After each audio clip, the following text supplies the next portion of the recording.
ಮುಖ್ಯಮಂತ್ರಿಗಳಿಗೆ ಉಪಮುಖ್ಯಮಂತ್ರಿಗಳು ನಾನು ಕೇಳಕ್ಕೆ ಇಷ್ಟಪಡ್ತೇನೆ. ನೀವು ಹೋಗೋದ್ರೊಳಗೆ ಕರ್ನಾಟಕ ರಾಜ್ಯವನ್ನ ಸಾಬ್ರಿಗೆ ಏನಾದ್ರು ಮಾರು ಹೋಗ್ಬೇಕು ಅಂತ ತೀರ್ಮಾನ ಮಾಡಿಬಿಟ್ಟಿದ್ದೀರೇನೋ ಅಂತ.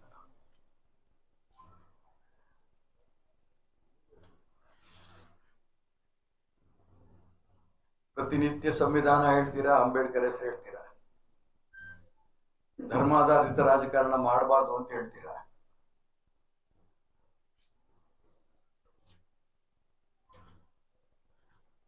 ಆಡೋದು ಆಚಾರ, ತಿನ್ನೋದು ಬದನೆಕಾಯಿ ಅಂತಾರೆ ನೋಡ್ರಿ.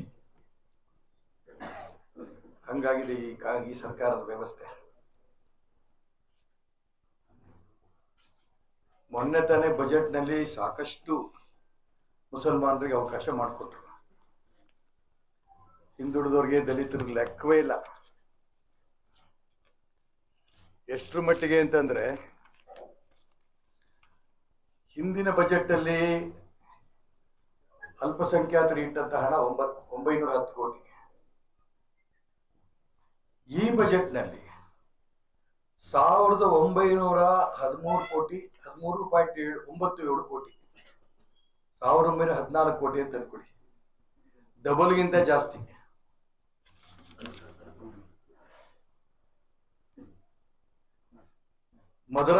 ಮದರಸಾಗಳಲ್ಲಿ ಮೈನಾರಿಟಿ ಸ್ಕಾಲರ್ಶಿಪ್ಗಳು ಲೆಕ್ಕ ಇಲ್ಲ. ಶಾದಿ ಭಾಗ್ಯ, ಮುಸಲ್ಮಾನರ ಮದುವೆಗೆ ಸಿಕ್ಕಾಪಟ್ಟೆ ಹಣ. ಮುಲ್ಲಾಗಳಿಗೆ ಸಂಬಳ ಜಾಸ್ತಿ. ಏನ್ ಮಾಡಕ್ ಕೊಟ್ಟಿದ್ರಿ? ನಿಮ್ ಹಿಂದುಳಿದವರು, ದಲಿತರು ಅಂತ ಹೇಳ್ಕೊಂಡು ಅವ್ರ ಹೆಸರು ಹೇಳ್ಕೊಂಡು ಅಧಿಕಾರಕ್ಕೆ ಬಂತು. ಅವ್ರನ್ನ ಸಂಪೂರ್ಣ ಮೂಲೆಗೆ ತಳ್ಳಿಬಿಟ್ಟಿದಾರಲ್ಲ.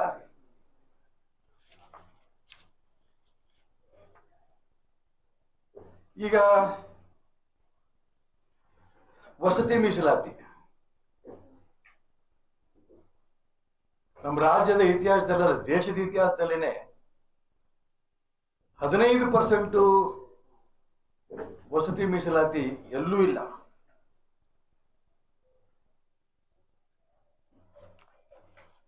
ಮತ್ತೆ ಸುಳ್ಳು ಹೇಳಕ್ ಶುರು ಮಾಡಿದ್ದಾರೆ. ಕೇಂದ್ರ ಸರ್ಕಾರದಲ್ಲಿ 15% ಮೀಸಲಾತಿ ಇಟ್ಟಿದ್ದಾರೆ ಮುಸಲ್ಮಾನರಿಗೆ, ಅಲ್ಪಸಂಖ್ಯಾತರಿಗೆ. ಇವತ್ತು ಪ್ರಹ್ಲಾದ್ ಜೋಶಿ ಅವರು ಕೇಂದ್ರದ ಸಚಿವರು ಹೇಳಿದ್ದಾರೆ, ಅದ್ಯಾವ ಆದೇಶ ಇದೆ ತೋರ್ಸ್ರಪ್ಪ, ಎಲ್ಲೂ ಕೂಡ ನಾವು ಮೀಸಲಾತಿನ, ಧರ್ಮಾಧಾರಿತ ಮೀಸಲಾತಿನ ಇಟ್ಟಿಲ್ಲ. ಯಾಕೆ ಸುಳ್ಳು ಹೇಳ್ತೀರಿ?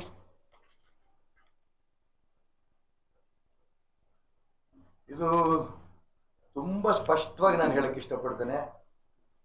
ಇವ್ರ ಕೊನೆಗಾಲ, ಈ ಸರ್ಕಾರಕ್ಕೆ ಖಂಡಿತ ಕೊನೆಗಾಲ. ಬಜೆಟ್ ನಲ್ಲಿ, ಜನರಲ್ ಬಜೆಟ್ ನಲ್ಲಿ ಅದರಲ್ಲೂ ಎಷ್ಟು ಬೇಕೋ ಕರೆಕ್ಟ್ ಆಗಿ ಅಷ್ಟು ಪಾಲು ತಗೊಂಡು, ಅದಲ್ದೇನೆ 15% ಅಷ್ಟು ನೀವು ವಸತಿಗೆ ಮೀಸಲಾತಿ ಇಟ್ಕೋತಿರಲ್ಲ, ಮಾಡಕ್ ಹೊರಟಿದ್ದೀರಲ್ಲ, ಇದು ಯಾವ ನ್ಯಾಯ ಇದು? ರಾಜ್ಯದ ಜನರ ಮುಂದೆ ಇಡೀ ನೀವು ಇಂತಿಂತ ಕಾರಣಕ್ಕೆ ಮುಸಲ್ಮಾನರಿಗೆ ನಾವು ಎಲ್ಲ ಆದ್ಯತೆಗಳು ಕೊಡ್ತಾ ಇದ್ದೇವೆ. ಇಲ್ಲ ಒಪ್ಕೊಂಬಿಡಿ, ಆ ಮುಸಲ್ಮಾನರು ಓಟ್ ಇಲ್ಲ ಅಂದ್ರೆ ನಾವು ಬದುಕಲ್ಲ, ಹಿಂದೂಗಳು ಓಟ್ ನಮಗೆ ಸಿಗಲ್ಲ, ಹಿಂದುಳಿದವರು ದಲಿತರು ಮುಂಚೆ ಮಾಡ್ತಿದ್ರು, ಅವರು ನಮ್ಗೆ ಕೈ ಬಿಟ್ರು, ಹಾಗಾಗಿ ಅವ್ರಿಗೆ ಗುಲಾಮರಾಗ್ಬಿಟ್ಟಿದೀವಿ ಸಾಬ್ರಿಗೆ. ನಾವು ಉಳಿಬೇಕು. ನಮ್ಮ ಉಳಗಾಲ ಉಳಿದಿರೋದ್ರೆ ಮುಸಲ್ಮಾನರಿಂದ. ಅದಕ್ಕೋಸ್ಕರ ನಾವು ಬಜೆಟ್ ಅನ್ನು ಡಬಲ್ಗಿಂತ ಜಾಸ್ತಿ ಮಾಡಿದ್ದೀವಿ. ಈ 15%ಗಿಂತ ವಿಶೇಷವಾದ ವ್ಯವಸ್ಥೆ ಮಾಡಿಕೊಡ್ತಾ ಇದ್ದೀವಿ. ಹಾಗಾಗಿ ನಮ್ಗೆ ಹಿಂದೂಗಳು ಓಟೇ ಬೇಡ, ಹಿಂದುಳಿದವ್ರದ್ದು ದಲಿತರು ಓಟೇ ಬೇಡ, ಮುಸಲ್ಮಾನರು ಓಟೇ ನಮ್ಗೆ ಸಾಕು ಅನ್ನೋಂಥ ಮಾತು ನೇರವಾಗಿ ಹೇಳ್ಬಿಟ್ರೆ ನಿಮಗೆ ರಗಳೇ ಇಲ್ಲ ಅಂತ ಮಾತನ್ನು ಹೇಳ್ತಾ, ಇನ್ಮುಂದೆ ಸಂವಿಧಾನ, ಅಂಬೇಡ್ಕರ್ ಈ ಹೆಸರುಗಳು ಹೇಳ್ಬೇಡಿ. ಬರೀ ಹೇಳಿಕೆ ಮಾತ್ರ ನಿಮ್ದಾಗತ್ತೆ ವಿನಃ ಸಂವಿಧಾನದ ವಿರೋಧಿಗಳಾಗಿದ್ದೀರಿ ನೀವು, ಅಂಬೇಡ್ಕರ್ ವಿರೋಧಿಗಳಾಗಿದ್ದೀರಿ. ಹಾಗಾಗಿ ಈ ಧರ್ಮಾಧಾರಿತ ಏನು ಮೀಸಲಾತಿ ಹೊರಟಿದ್ದೀರಿ, ಇದನ್ನ ಯಾವ ಕಾರಣಕ್ಕೂ ಆಗಲ್ಲ. ನಾನು ರಾಜ್ಯಪಾಲರಿಗೂ ನಾನು ಈ ಸಂದರ್ಭದಲ್ಲಿ ಪ್ರಾರ್ಥನೆ ಮಾಡ್ತೇನೆ, ಯಾವ ಕಾರಣಕ್ಕೂ ಈ ಒಂದು ಬಿಲ್ಲು ನಿಮ್ಮ ಹತ್ರ ಬಂದಾಗ ಇದಕ್ಕೆ ಒಪ್ಪಿಗೆ ಕೊಡಬೇಡಿ. ರಾಷ್ಟ್ರಭಕ್ತ ಬಳಗದಿಂದ, ಅದೇ ರೀತಿ ಬ್ರಿಗೇಡಿಂದ, ಕ್ರಾಂತಿವೀರ ಬ್ರಿಗೇಡಿಂದ ಇಡೀ ಕರ್ನಾಟಕ ರಾಜ್ಯದಲ್ಲಿ ಈ ಒಂದು ಮುಸಲ್ಮಾನರಿಗೆ ಮೀಸಲಾಗಿರ್ತದೆ 15% ವಿರೋಧ ಮಾಡಿ ನಾವು ಸಹಿ ಸಂಗ್ರಹ ಮಾಡಿ ಜನರ ಅಭಿಪ್ರಾಯವನ್ನ ರಾಜ್ಯಪಾಲರಿಗೆ ಕಳಿಸ್ತೇವೆ. ಯಾವ ಕಾರಣಕ್ಕೂ ಈ ಬಿಲ್ಗೆ ಒಪ್ಪಿಗೆ ಕೊಡಕೂಡ್ದು.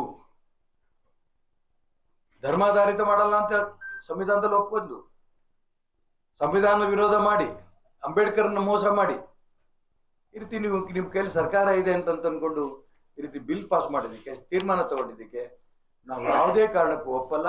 ಹಿಂದೂ ಸಮಾಜವೇ ಇದಕ್ಕೆ ಒಪ್ಪಲ್ಲ. ಇದನ್ನ